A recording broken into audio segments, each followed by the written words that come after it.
So how's everything going here? It's going well. I mean, all the showcases have been enlightening. You got 200 something guys, and hopefully you can find a couple of hidden gems somewhere along the line. I think there's some talent out there. So I'm glad that the XFL's put it on. It's given an opportunity to see some talent around the country. Do you think, in terms of finding hidden gems, there's enough talent that you've been able to find through these six? Well, then will be Yeah, six. I think you have to look outside the box, even with them. I think some of the guys I kind of like are probably out of position in their, when they're at the XFL during their training, they're probably not the position I would look at them for. But if you can think out of the box that way, I think you can find a couple guys here and there. Guys playing outside of their positions there currently. Well, I mean, they probably did in college, but they're not in college anymore. They're probably a little bit bigger, stronger. So you got to think a little bit different. The game has changed a little bit. So I would think most of the coaches are looking at it that way. And for the most part, we got some guys that got a little speed. We got some quarterbacks that can sling it a little bit. And now we're trying to find guys that can protect the quarterbacks and can rush the passer. There's been a lot of questions. Obviously USFL completed the season, right? They've got a lot of guys locked up coming in. Do you think that there's enough quality guys out there you've been able to find, even with CFL, Fan Control Football, USFL, that you guys are able to field these 8 teams? Yeah, I mean, USFL hasn't locked up all the talent. They got some guys. They got some of the quarterbacks. Some of the other guys probably signed 2-year deals. It's unfortunate because they're really thinking about the players, or really thinking about them, not the players. So hopefully, we can. There is enough talent across this country. Really, American football's played in almost every space in the world. So we're just trying to find that, be it here, international. It really doesn't matter. We're trying to find those guys who want to have an opportunity to play pro ball. What do you mean that they're thinking about themselves and not the players, the USFL? Well, they're trying to stay going. I mean, that's what they're. I mean, at the end result is that they're getting paid to perform. So they're trying to lock up all the talent. I know that their outs are getting into the NFL. Other than that, they're going to be there. If that's what they have to do, that's what they have to do. I don't think that's the way the XFL is going to do things. But at the end of the day, I think there's a lot of talent, enough talent around the U.S. That you can find pretty good players. You just got to look. You got to think out of the box again. The hardest thing to find, I think, for even the USFL, XFL, National Football League, for that sake, is big offensive linemen that can move and defensive linemen that can get after the quarterback. Rod, you have such a successful NFL career. What sort of wisdom can you impart to some of these guys just about chasing a dream and trying to get there? I mean, just keep pushing for it. I mean, it's a dream of theirs. I mean, this is a USFL, XFL. It's a great platform. It's been tried, right? USFL a long time ago. XFL. This is going to be 3.0. Alliance. This is the only sport that doesn't have a feeder league to the NFL. It's needed.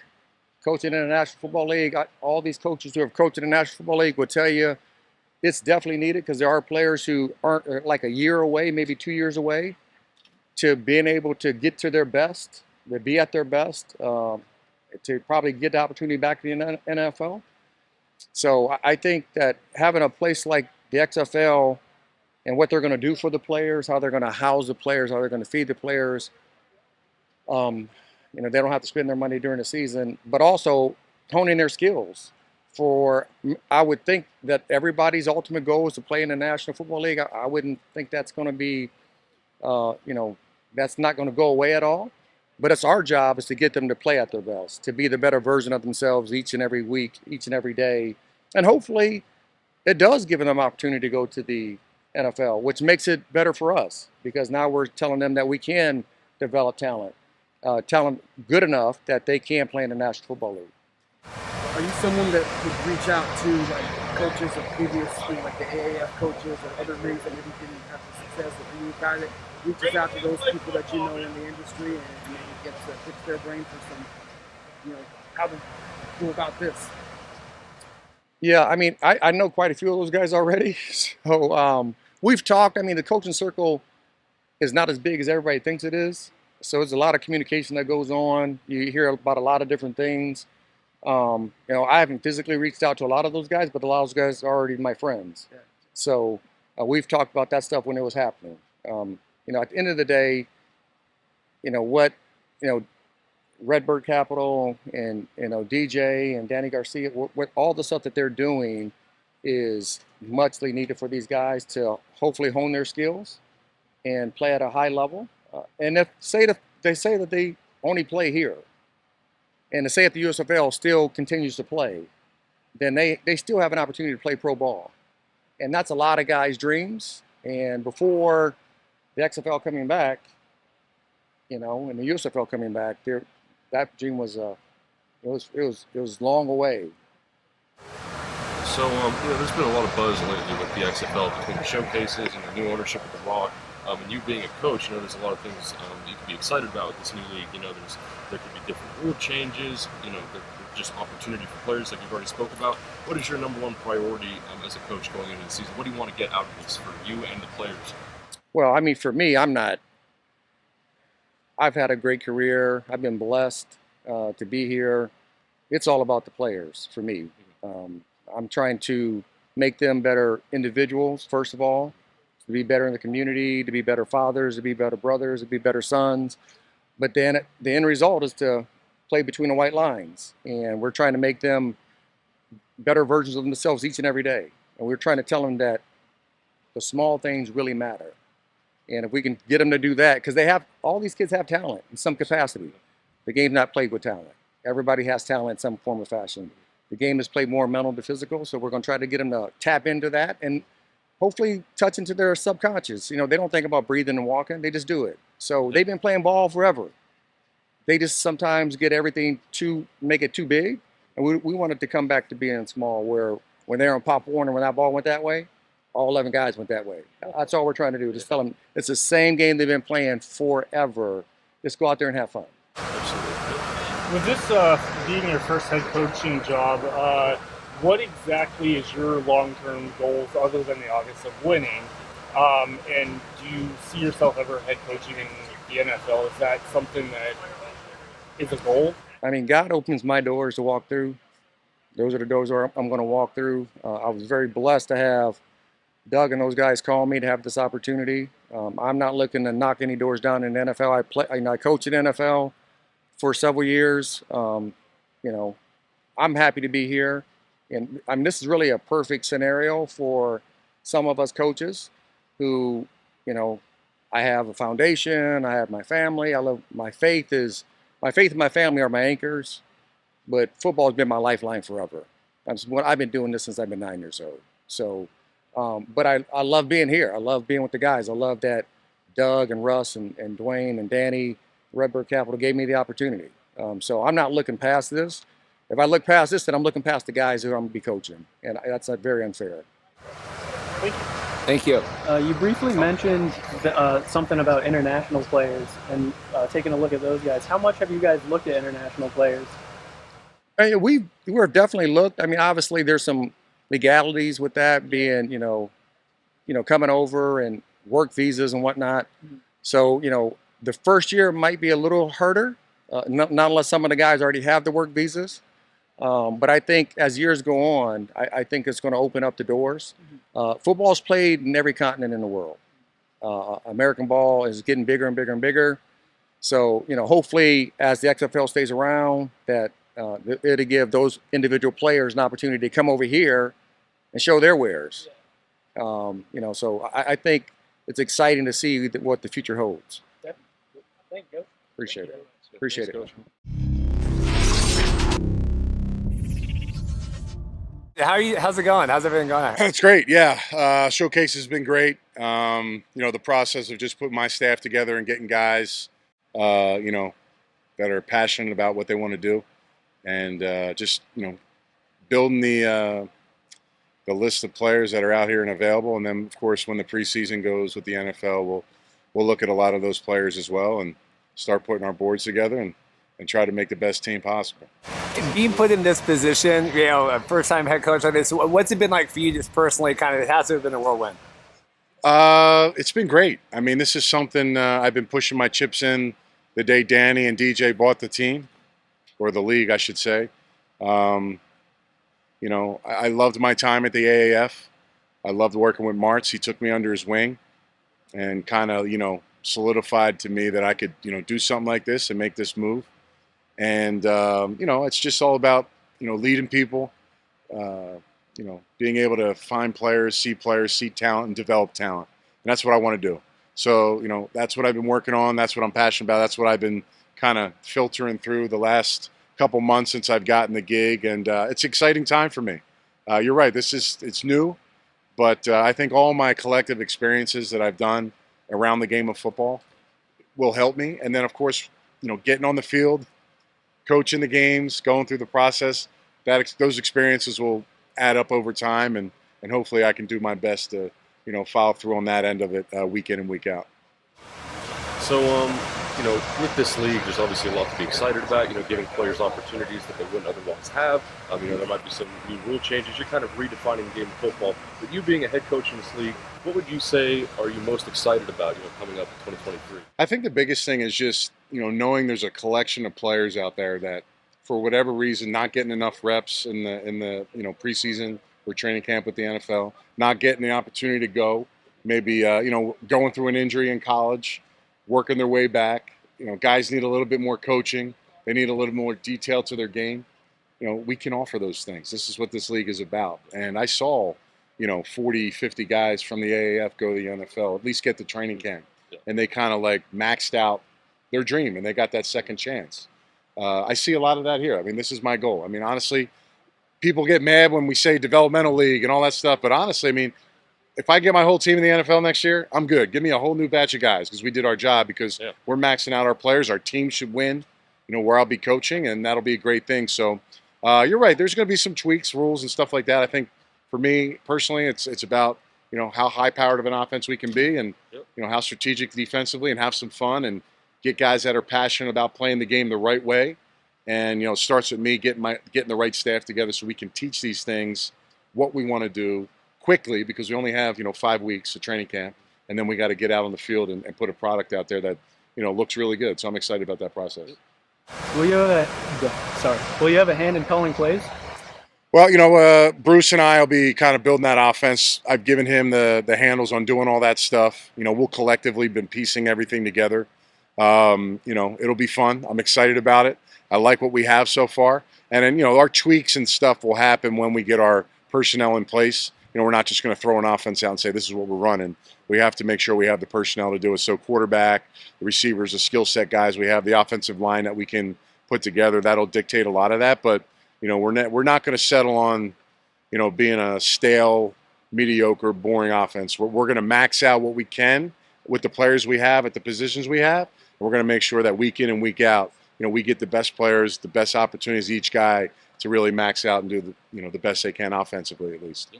What was that shutdown at the AAF like? Just in the moment, and then also what did you learn Yeah, from that experience? I mean, you know, it was all new for me. It was my first true experience doing a full-time coaching gig. Yeah, it was kind of crazy because it was all unexpected. It was all unexpected for all of us. But, you know, I kind of knew going in the circumstances that could happen. And I think that's kind of been the MO, I think, across the board, whether it's COVID, financials, and things of that nature. That's why when this happened and DJ and Danny got involved, Redbird Capital, you see those three components that are important. And that's how you kind of make it, at least get those sticking points to make things last. And then it's up to them, hire the best people, you know, get the best players possible so that we can make this league, you know, not just be a 1 year, 2 year thing, make this a long-term deal. And I'm on for that ride as long as I can. That league had a lot of great football people in it, obviously. It did. So, but maybe the difference, you're talking about a difference that you see with this league. It's all it comes down to the business side, having the people that make the right decisions. That's best for the longevity of the league. And I think obviously the resume is pretty strong for Redbird Capital, The Rock, and DJ, and Danny. So I'm excited to see how they kind of play this thing out. We're going to do our part. You know, we're going to get that product out there, and the fan bases. I'm excited. I'm excited about the announcements Sunday. I'm going to be fired up for that and ready to immerse myself with my team and my community and my fan base. I was brought in for a lot of reasons, and that's something I'm passionate about. So that city is going to be seeing me quite a bit, as much as I can possibly be around them during the off season. What is your long-term goal of being a first-time head coach? I want to be the best XFL head coach I can, year one. I know I have a 3-year contract, but it's every year to me, just like in the league. I was a first-round draft pick. My mentality was I have to prove myself every year. So I didn't come in just taking that handout and moving on. There's a lot of qualified coaches out there that can do a great job and do great things, but every year I feel like, I'm going to do it 1 year. How do I better myself the second year? Be better, be better, be better. And that's on me. That's just my mentality of the way I've done things, whether it's media, playing, all that stuff. So, my goal is to just get the very best staff. It's my job to get the best staff so I can help these players. These players, like I said, the inadequacies that they have, we got to fill those voids as best as possible so we can max out each and every guy. And if we can do that, the product's better, right? So it doesn't really, everybody's worried about the name. Like, oh, we got to get this name guy. We get some stars and can create our own stars with the personnel and the guys that we see, coach them up, put them in the right systems, then I think we can build some of the star power up a little bit on some of these teams and have some guys that fans can lean on and cheer for week in and week out. And I think that'll be fun and important for the league. Gotcha. Now, when you said about staff, were you 100% in? Was the coaching staff or head coaches primarily in control of who their staff was with the league? Yeah, so the league had a large amount of guys that were obviously checked the boxes, qualified, passed them on to us. But, I was able to go and get my staff put together. There was no pressure to hire this person, that person. I just wanted to get the best 10 people that I could find. And, that's the most important thing for me, regardless of race, color, anything. The best guy, the best gals is the best coach that I can get because that's what the players deserve. And I'm looking at it from a player's perspective. That's what I would want coming to a league like that because I'm here for a reason. I'm trying to max my skill set out. If I'm going somewhere where, quite frankly, it's maybe my buddies and stuff like that, I'm not doing justice to those kids. So a lot of these coaches I have relationships with, but also, they did something in my career, whether it was a teammate, a player, a coach, that I felt like, these guys made a difference in players and myself. And I know that's going to transfer to the guys in this league exponentially because I was already there and I got there, right? So these guys are all trying to get to that pinnacle, and I think each one of my staff members are going to help those guys do that. Thank you. Yep. Thank you very much. Yeah, you got it, man. I mean, how does it feel to be back? Feels great. I'm looking forward to it. Had a great time my last stint with it, and we've got new ownership, which is incredibly supportive, and they all have great passion for this, so I'm looking forward to being a part of it. You have a staff that, to a lot of people, fans of the former league and football, with the Hayeses and everything, very excited. We're very looking forward to that. What went into your thought process for assembling your team? Getting the best coaches I could. I have a relationship. Jonathan Hayes and I played together at Iowa. Long time, very close friends, but Jonathan and Jay both working with Marvin Lewis for such a lot. I want to say maybe 13 years at Cincinnati Bengals. They just have a great history. And again, I have a history with them as well. I know they're incredible people and men on top of being great coaches. So I'm looking forward to us all getting together and working. So in 2020, when you were with the Dallas Renegades, your offensive coordinator was Al Mummy, and I understand you had installed the air raid system. Do you plan to bring that back this time in 2023, or are you going to do something different with Hayes? No, we'll be doing something different with Coach Hayes, and what probably very similar to what they were doing when he was with St. Louis. Gotcha. Yep. When you were with the XFL in 2020 compared to now, is there any differences you see? Well, it's too early to say. I mean, we've only had some meetings, and some of these showcases are very similar, but we'll see how it unfolds. It's just too early to critique that right now. When you were, asked to come back, thoughts that went through your mind? I mean, was it a no-brainer? Yes, slam dunk, or? Well, I think as much as anything, no. You have to understand what it's going to look like and what are the parameters, and will it fit me in the right way or in the same way that it fit me the last time, and another big part of it was, what's the ownership look like and their commitment. And that's what really gave me the true confidence to do it and want to do it, because I believe in the ownership's vision and their passion for the sport and their commitment to it. So that as much as anything made it easy to commit. Quality of talent, the player you're seeing out here. I mean, you've done all these showcases. We're 5 of 6 through. I mean, have you been impressed? I have been. There's a lot of really good football players. You think about it, and NFL rosters are so small. And, with only, 32 teams, there's a lot of really good football players that are right on the outskirts of making it in the NFL. And, and in these showcases and around the country, we find those kind of guys. April 2020, all this crazy stuff goes down. The world ends. Did you ever think you'd be standing back here again, getting ready for another season? Sure. You never know. I don't look that far ahead. I know this. The league was doing really well, so why not? I mean, let's face it. The whole COVID and the way all the countries shut down, a lot of businesses failed.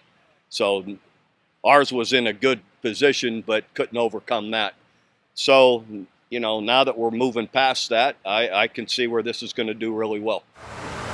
Landry Jones was assigned to the Renegades to you in 2020. Is there any quarterbacks out there that we're looking at potentially? Not at this point. I'm sure the league is, fielding and talking to agents on behalf of a lot of quarterbacks, and that's something I'm sure we'll work through here in the coming weeks. Good? Thank you very much. All right, guys. All right, have a good one. I think things have been going really good. It's always good to come and observe and watch these young men that have a desire to play on the next level. The grit in which they compete is always fun to see. And I think from the first group that we had earlier, it was a really good group of guys that, were in shape and really wanted to come out and show that they belong. I had a lot of my listeners, XFL coming back, running these showcases, right? Is that a waste of time, resources? We're going to Hawaii, we're going all over. Do you feel like being able to do all these different showcases really helped you find guys that you weren't able to find otherwise? Yeah, I would never see it as a waste of time. Obviously, there's a lot of really good football players that, for whatever reason, didn't get a chance to go to NFL. And if we come here and we find 2-3 guys, 5 guys that we feel like are legit guys, then I think it's worth it. So I'm glad that we have been able to kind of cast our net and go from Maryland and Florida to Mississippi and now here, and then of course Dallas. So and then it gives whether some of these guys come and have a good showing, it gives them whatever they need to be able to move on, whether it's getting an opportunity to play on a team or whether it's, hey, I tried out and, things didn't work out for me. What tells you that this league can last, can have some lasting power? Yeah, well, we see that there's a need for spring football. People obviously can't get enough of football. If you just look at all the different leagues that are around right now, there's quality football being played, and there's quality athletes that still wants an opportunity to play. So everything starts with leadership. We feel good about our leaders of the XFL this go around, and we feel like they're going to put us in the right place and lead us the right way where we'll be successful. We got former NFL executives, guys who've been in this business for a long time, so we're encouraged by that. What's the vibe of this year? The guys coming in seem like attitudes are obviously as positive as can be, but what's just the mood and feeling guys getting this opportunity? Yeah, I think it's excitement. I think every guy that gets an opportunity, I mean, many of these deals are invites only. So you got to be feeling good about yourself to know that you were one of the people that were selected to come and be a part of it. And guys have come in, just like this early group. I mean, there's a good bit of guys that we saw that we liked, we thought have the skill set to be able to play in this league. As a coach, who are you looking for? What kind of talent are you looking to find? We're just looking for talent. I mean, right now, obviously, building your entire roster or building your entire league, you want people in every position, from quarterbacks to kickers to O-linemen, D-linemen. So it's really about watching these young men run around, seeing how they run in the 40, seeing how they run in the skill specifics drills, And really, it's every position that we're looking for. The Rock had this big thing, number 54, right? We're finding men that haven't been, practice squad.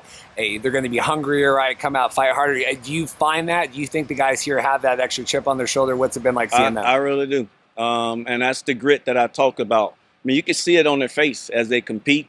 The grimaces, the try, the finish. It's if you drop a ball, you still want to finish through the line. And for the most part, every guy that has been here and at the other showcases, that's what they've done. You can actually see how bad they want it.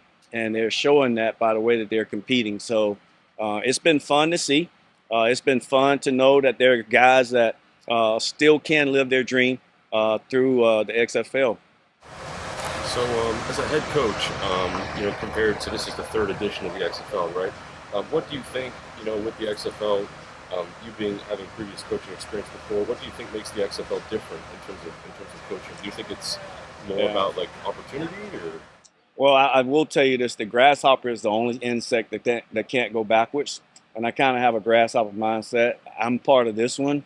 I don't have anything to do with the one in the past, so. It's all about looking forward and going forward for us as coaches.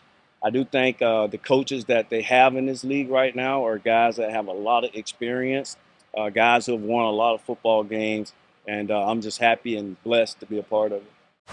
What made you choose essentially to come to XFL compared to all the other leagues that you said are out there? All right. Well, I've been in college coaching for a long time as a head coach. And for me, when I chose a job or take a job, it's all about the leadership. And as I looked at the leadership of this XFL with Miss Garcia and Redbird Capital and The Rock, Dwayne Johnson, along with all the executive, Russ and Mark and Doug, I mean, these guys have done it. Everything they've touched has been really good and successful. And I just saw it as an opportunity to come and be a part of something that's going to be great, an opportunity to coach on a professional level, and an opportunity to be around some really good people. Experience here versus your other previous, just in terms of how they've been able to help support you and have the right people around you here. Do you feel like you've been just as supported as you have in any of your other coaching experience? Yeah, I do. I mean, the support system is one of the most important thing. I think from a media standpoint, they have people in place to guide us and direct us there. We have our trainers and managers that are on. We got our director of player personnel. We have our director of team operations. So things are in place, and we're just proud that they are building it with the right infrastructure and allowing all of us to be able to have the success that we want and desire. Thank you. All right.